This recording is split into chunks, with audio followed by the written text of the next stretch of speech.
yigil machel maye koyo mali moke ma ho munka di mabega di jet ni mahindi mabupo benyu machel magwe mali moke mampo mon ba sebele plasma munyen mache mamache manini long ne bijek bebuso ugwe ki mali moke mambagla ni mache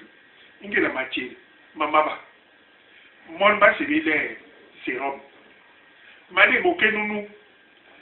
ayekigi plasma di agwe bijek bebuso mali moke nunu nyen ahula iliva ngada makon nyena ahula likep makele halawe matibla ba banmut tonuga to yobi yangle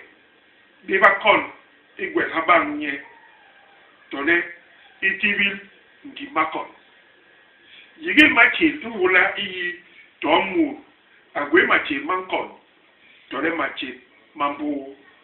ijamlini limbonga itoga limbong kilengi yi isos le murahim le haban babo jonmu alamegbe wa nigi inyule yi inge kote integwe mal